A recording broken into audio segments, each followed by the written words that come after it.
எந்த நிலையிலும் நிதானத்தை கைவிடாத மிதுன ராசி அன்பர்களே, பிறக்க இருக்கக்கூடிய நவம்பர் மாதம் அப்படிங்கிறது ரொம்ப ரொம்ப முக்கியத்துவம் வாய்ந்த ஒரு மாதம் அப்படின்னு சொல்லலாம். இந்த மாதத்துல முக்கிய கிரகங்கள்ல அதிரடியான மாற்றம் ஏற்படுகிறது. அதுல குறிப்பா சொல்லணும் அப்படின்னா செவ்வாய் பகவான் வக்ர நிலையை அடைய போகிறாரு. இதன் காரணமா பார்த்தீங்க அப்படின்னா பல்வேறு விதங்கள்ல மாற்றங்கள் ஏற்படும். அது சில ராசிக்கு அதிர்ஷ்டமாக இருக்கும், சில ராசிக்கு துரதிர்ஷ்டமாக இருக்கும்.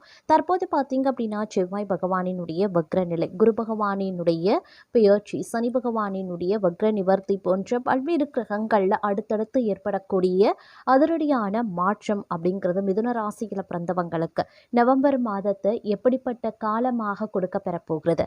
இந்த காலத்துல நீங்க என்ன மாதிரியான விஷயங்களை செய்தால் நன்மை உண்டாகும், என்ன மாதிரியான விஷயங்களை செய்யக்கூடாது, தவிர்க்கணும், எச்சரிக்கையாக இருக்கக்கூடிய விஷயங்கள் என்னென்ன அப்படிங்கிறத பத்தி தெரிந்து பலன் பெற வீடியோவை ஸ்கிப் பண்ணாம கடைசி வரைக்கும் பாருங்க. வீடியோக்குள்ளே போகிறதுக்கு முன்னாடி இது வரைக்கும் நீங்கள் நம்ம சிவன் சக்தி ஜோதிட சேனலை சப்ஸ்கிரைப் பண்ணலை அப்படின்னா உடனே சப்ஸ்கிரைப் பண்ணிக்கோங்க. அப்படியே பக்கத்தில் இருக்கக்கூடிய நோட்டிஃபிகேஷனுக்கான பெல் பட்டனையும் ப்ரெஸ் பண்ணிக்கோங்க. சரி நீர்களே, வாங்க வீடியோக்குள்ளே போகலாம். நவம்பர் மாதம் 2025 பார்த்தீங்க அப்படின்னா செவ்வாய் பகவான் வக்ரமடைய போகிறாருங்க. இது ஜோதிட ரீதியாக பார்த்தீங்கன்னா முக்கியமான நிகழ்வு அப்படின்னு சொல்லலாம். சில ராசிக்கு இதன் காரணமாக அசுப பலன்கள் அதிகபட்சமாக கிடைக்கப்பெறும் அப்படின்னு சொல்லலாங்க. ஜோதிடத்தின்படி கிரகங்களினுடைய வக்ர நிலை அப்படிங்கிறது ஒரு முக்கிய நிகழ்வு. ஒரு கிரகம் சூரியனுக்கு மிக அருகில் நகர்ந்து அதனுடைய ஒளியை இழக்கும் போது பிற்போக்கு இயக்கம் ஏற்படுது. ஜோதிடத்துல இதை தான் நாம வக்ர நிலை அப்படின்னு சொல்றோம். அந்த வகையில செவ்வாய் பகவான் நவம்பர் மாதம் தன்னுடைய பிற்போக்கு இயக்கத்தை தொடங்குகிறாரு. இந்த இயக்கம் 7 மாதங்கள் நீடித்து மே 2 அன்று செவ்வாய் மீண்டும் ஒளியை பெற இருக்கிறாரு. செவ்வாயினுடைய இந்த வக்ர பெயர்ச்சி சில ராசிக்கு எதிர்பாராத நெருக்கடிகளை தரும். அந்த வகையில் மிதுன ராசிக்காரர்களுக்கு இது ஒரு சிரமமான ஒரு காலகட்டம் அப்படின்னே கூட சொல்லலாங்க. இந்த நேரத்தில் நீங்கள் ரொம்ப ரொம்ப உஷாராக இருக்க வேண்டிய ஒரு காலம் அப்படின்னே கூட சொல்லலாம்.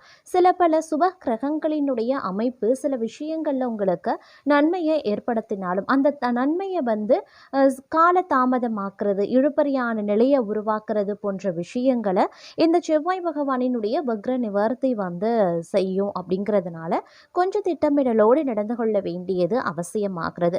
பலவிதமான சவால்களை நீங்க சந்தித்து போராடி அதற்கு பிறகுதான் ஒவ்வொரு விஷயத்திலையுமே நீங்க வெற்றி அடைய வேண்டியதாக இருக்கும். அதனால துவண்டு போகாதீங்க. இந்த காலகட்டத்தில் எவ்வளவுதான் போராடுறது, எவ்வளவுதான் கஷ்டப்படுறது அப்படின்ற மாதிரியான எண்ணங்கள் வராத வண்ணம் பார்த்து கொள்ளுங்க. கிரகங்களுடைய அமைப்பு இந்த மாதிரியான சூழ்நிலைகளை உருவாக்கத்தான் செய்யும். அதையும் தாண்டி நீங்க கடந்து செல்ல வேண்டியது அவசியம். அதற்கு நீங்க தயாராக இருக்க வேண்டியது முக்கியமான ஒன்று அப்படின்னு சொல்லலாம். இந்த காலகட்டத்தை பொறுத்த வரைக்கும் பார்க்கும் பொழுது பலவிதமான விளைவுகள் உருவாக செய்யலாம். அனைத்து வகைகளில் இருந்தும் நெருக்கடிகளை நீங்க எதிர்கொள்ள வேண்டியதாக இருக்கும். என்னென்ன அப்படின்னு பார்த்தோம்னா குடும்பம் ரீதியாக எதிர்ப்புகள் இருக்கும், வேலை சம்பந்தமாக எதிர்ப்புகள் இருக்கும், உங்களுடைய தொழில் வியாபாரம் ஒரு முன்னேற்றம் இல்லாமல் ஒரு மந்தமான நிலையில் இருக்கும். எவ்வளவுதான் கடின உழைப்பை போட்டாலும் உங்களால் லாபத்தை எடுக்க முடியாது. இந்த மாதிரியான நிறைய சவால்கள், நிறைய நெருக்கடிகளை நீங்கள் இந்த காலகட்டத்தில் எதிர்கொள்வீங்க. அதே மாதிரி ஆரோக்கிய பிரச்சனைகளும் ஏற்படக்கூடும். அப்படிங்கிறதுனால ஆரோக்கிய விஷயத்தில் அலட்சியத்தோடு இருக்காதீங்க. நிதி சார்ந்த விஷயங்கள் பின்னடைவுகளை ஏற்படுத்தும். அப்படிங்கிறதுனால செலவுகள் விஷயத்தில், பணம் சம்பந்தப்பட்ட விஷயத்தில் ரொம்ப உஷாராக இருங்க. உடல் நல கோளாறுகளால் பண விரயம் ஆகுங்க. பயணம் செய்யும் பொழுதும் கவனமாக இருக்கணும். இல்லை அப்படிங்கிற பட்சத்தில் பார்த்தீங்கன்னா எடுத்து செல்லக்கூடிய உடைமைகள் களவு போகலாம், இல்லை பண நஷ்டம் ஏற்படலாம். தேவையில்லாத உடல் அசதி, உடல் சோர்வு, மன வருத்தம் இந்த மாதிரியான விஷயங்கள் உருவாகலாம். அதனால கொஞ்சம் உஷாராக இருங்க. அதே நேரம் பயணங்களின் போது ரொம்ப ரொம்ப கவனமாக இருக்கணும். நீங்கள் வண்டியை ஓட்டிட்டு போகிறீங்க, இல்லை தனியான ஒரு பயணங்கள் மேற்கொள்கிறீங்க, இரவு நேர பயணங்கள் மேற்கொள்கிறீங்க அப்படின்னா ரொம்ப உஷாராக இருங்க. இல்லைனா விபத்து ஏற்படக்கூடிய அபாயம் இருக்கிறதுங்க. வாகனத்தை பயன்படுத்துகிறவங்க ரொம்ப கவனத்துடன் இருக்கிறது ரொம்ப ரொம்ப முக்கியமான ஒன்று. அதே நேரம் சேமிப்பு மற்றும் முதலீடுகள் ஆகிய விஷயங்களில் கூடுதல் கவனத்துடன் இருக்க வேண்டியது அவசியங்க. இந்த செவ்வாய் பகவானினுடைய வக்ரம் சில தாக்கங்களை தங்களுக்கு ஏற்படுத்தலாம். அதிலும் குறிப்பாக சொல்லணும் அப்படின்னா, வீடு மற்றும் குடும்ப வாழ்க்கையை குறிக்கக்கூடிய விஷயங்கள் பார்த்தீங்கன்னா, உங்களுக்கு சின்ன சின்ன சண்டை, சச்சரவுகள், மோதல்கள், அப்படி இல்லைன்னா வீடு மாற்றம் தொடர்பான சவால்கள் போன்றவை வந்து எதிர்கொள்ள வேண்டியதாக இருக்குங்க. ஒருவேளை நீங்கள் வீடு கட்டி கொண்டிருக்கீங்க அப்படின்னா, அதில் பலவிதமான சிக்கல்கள் உருவாகலாம். குடும்ப சூழ்நிலையில் உறுப்பினர்களுடைய ஆதரவு தங்களுக்கு கிடைக்காமல் போகவும் வாய்ப்பு இருக்குங்க. அதனால குடும்பத்தினருடன் பேசும் பொழுது கவனத்துடன் இருக்கிறது, தெளிவாக பேசுறது, எல்லையை நிர்ணயிக்கிறது ஆகியவை அவசியம். மன அழுத்தத்தை குறைக்கக்கூடிய நடவடிக்கைகளில் இந்த காலகட்டத்தில் நீங்கள் ஈடுபடுங்க. அதே நேரம் பாதகமான பிரச்சனைகள் ஏற்பட வாய்ப்புகள் அதிகபட்சமாக இருக்கு அப்படிங்கிறதுனால கொஞ்சம் உஷாராகவும் இருக்கணும்.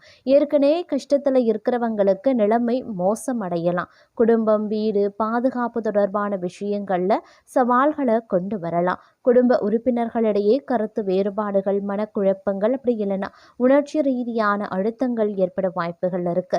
சொத்து சம்பந்தப்பட்ட விஷயங்கள்ல தாமதம் உருவாகுங்க. உணர்ச்சி வசப்படுறத குறைத்து கோபத்தை கட்டுப்படுத்துறது நன்மையை தரும். குடும்ப உறவுகளில் பொறுமையை கடைபிடிப்பது, ஆரோக்கியமான எல்லைகளை அமைப்பது ஆகியவை அவசியமான ஒன்று அப்படின்னு நான் சொல்லணும். அதே நேரம் இந்த காலம் சில கிரகங்கள் தங்களுக்கு சாதகமாக இருந்தாலும் கூட சில பல விஷயங்களில் சின்ன சின்ன மகிழ்ச்சி தரக்கூடிய நிகழ்வுகளை சில கிரகங்கள் உருவாக்கலாம். மகிழ்ச்சிக்கும் குறைவில்லாத ஒரு காலகட்டம் இருக்கு அப்படின்னாலும் கூட 175% இந்த காலகட்டத்தில் நிறைய பிரச்சனைகளை நீங்கள் எதிர்கொள்ள வேண்டியதாகவே இருக்கும். அதிலும் பெரும்பாலும் குடும்ப உறுப்பினர்களிடையே கருத்து வேறுபாடு, வேலையில் சிக்கல், வெளிநாடு தொடர்பான விஷயங்களில் காலதாமதம் ஏற்படலாம். தொழில் செய்து வரவங்க இந்த காலகட்டத்தில் மிகவும் எச்சரிக்கையாக இருக்கணும். மாணவர்களுக்கும் இந்த காலம் பார்த்தீங்கன்னா சவால்களை ஏற்படுத்தும். படிப்பில் கவனத்தை செலுத்துறதுல சிரமம், கவன சிதறல், தேர்வில் வந்து தோல்வி, இது எல்லாமே ஏற்படுங்க. அதனால் கொஞ்சம் உஷாராக இருங்க. அதே நேரம் காதல் உறவில் இருப்பவர்களுக்கும் கவனத்துடன் இருக்க வேண்டியது அவசியம். பயணம் செய்வதற்கு முன்பாக ஒரு முறைக்கு இருமுறை சிந்திக்க வேண்டியது அவசியங்க. உடல் நலத்திலையும் பின்னடைவு ஏற்படும் அப்படிங்கிறதுனால ஆரோக்கியத்திலையும் கவனத்தை செலுத்த பாருங்க. வாகனம் ஓட்டுறவங்க அதிக கவனத்துடன் செயல்பட வேண்டியது அவசியமான ஒன்று அப்படின்னு கூட சொல்லலாம். சின்ன சின்ன விஷயத்திற்கு கூட அதிகப்படியான கோபம் வெளிப்படலாம். அப்படிங்கிறதுனால பொறுமையை கையாள்வது ரொம்ப முக்கியம்.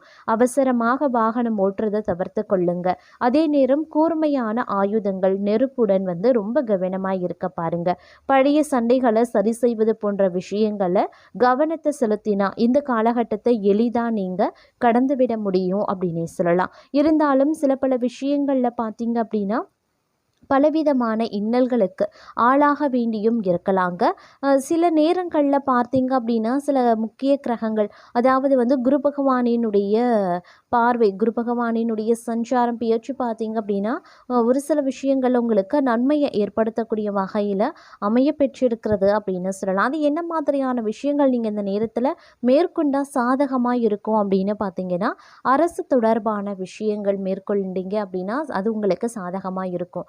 நீங்கள் வந்து வேலை தேடிட்டுருக்கீங்க, ரொம்ப நாளாக வேலை இல்லாமல் கஷ்டப்பட்டுட்ருக்கீங்க அப்படின்னா, நீங்கள் இந்த காலகட்டத்தில் வேலைக்கான முயற்சிகளை மேற்கொண்டீங்கன்னா உங்களுக்கு ஏற்றவாறு வந்து வேலை கிடைக்கலாம். இல்லை ஏதாவது ஒரு வேலை கண்டிப்பாக உங்களுக்கு கிடைக்க வாய்ப்புகளும் இருக்கிறது. அதே நேரம் பார்த்தீங்கன்னா இந்த காலகட்டத்தில் பெண்களை பொறுத்த வரைக்கும் சுயதொழில் ஆரம்பிக்கிறீங்க அப்படின்னா அதில் கொஞ்சம் வந்து கூடுதல் கவனத்தை செலுத்துறது ரொம்ப ரொம்ப நல்லது அப்படின்னு சொல்லலாம். புதியதாக ஒரு விஷயத்தை ஆரம்பிக்க போகிறீங்க இந்த காலகட்டத்தில் அப்படின்னும் போது கொஞ்சம் சிந்தித்து செயல்படுவது அவசியமாகிறது பெண்களை பொறுத்த வரைக்கும். அதே மாதிரி குடும்பம் ரீதியாக எடுக்கக்கூடிய முக்கியமான முடிவுகளில் பெரியவர்களினுடைய ஆலோசனை ரொம்ப ரொம்ப முக்கியம். இல்லை அப்படின்னா துறை சார்ந்த வல்லுநர்கள், ஆலோசகர்கள் மீது அவங்க கிட்ட வந்து நீங்கள் கொஞ்சம் கருத்துக்களை கேட்டு அதற்கு ஏற்றவாறு நீங்கள் வந்து முடிவுகளை எடுத்துக்கொள்ளலாம். அதே மாதிரி இந்த காலகட்டத்தில் வந்து அரசு தொடர்பான விஷயங்கள் சாதகமாக இருக்கும். தேர்வு எழுதுறீங்க, அரசு தொடர்பாக தேர்வு எழுதுறீங்கன்னா அது உங்களுக்கு சாதகமாக இருக்கும். அரசு வேலை கிடைப்பதற்குண்டான முயற்சிகளில் நீங்கள் ஈடுபடலாம். அதே மாதிரி இந்த நேரத்தில் பார்த்தீங்க அப்படின்னா அக்கம் பக்கத்துல இருக்கிறவங்க வந்து ஒரு சுமூகமான ஒரு உறவு நீடிக்க பெறும் அப்படின்னு சொல்லலாம். நட்பு வட்டாரம் அதிகரிக்கும். புதிய நண்பர்கள் கிடைப்பாங்க. புதுசு புதுசான விஷயங்கள கற்றுக்கொள்ள ஆர்வமா இருப்பீங்க. ஆன்மீகத்தின் மீது நாட்டம் அதிகரிக்க செய்யும். இதன் காரணமா வெளியூர்ல இருக்கக்கூடிய, வெளிநாட்ல இருக்கக்கூடிய இறைத்தலங்கள சென்று தரிசிப்பதற்கான வாய்ப்புகள் இருக்கு. இதன் காரணமா ஓரளவுக்கு மனதுல நிம்மதியும், ஓரளவுக்கு உங்களுடைய பிரச்சனைகள நீங்க வந்து சரிகட்டவும் முடியும். இந்த கிரகங்கள் மூலமா வரக்கூடிய பிரச்சனைகள வந்து தங்களால ஈடு செய்ய முடியும். இந்த ஆன்மீக சுற்றுலாவின் காரணமா அப்படின்னு சொல்லலாம். முடிஞ்ச வரைக்கும் இந்த காலகட்டத்தில வந்து வரக்கூடிய பிரச்சனைகள நீங்க தவிர்க்கணும் அப்படின்னு சொன்னீங்கன்னா, உங்களால என்ன கோவில்களுக்கு செல்ல முடியுமோ, அது எந்த இறைவனாக இருந்தாலும், ஆலயத்திற்கு சென்று இறைவன தரிசித்து வாருங்க. உங்களுடைய வாழ்க்கையில இருக்கக்கூடிய அனைத்து வித துன்பங்கள வந்து அந்த இறைவன் கண்டிப்பாக போக்குவாரு அப்படின்னு சொல்லலாம். இந்த தெய்வம், அந்த தெய்வம் அப்படின்லாம் கிடையாது. உங்க வீட்டுக்கு பக்கத்தில இருக்கக்கூடிய ஒரு சிறு ஆலயமாக இருந்தாலும், ஆலய தரிசனத்த மேற்கொள்ளுங்க. மிக மிக சிறப்புக்குரியதுங்க.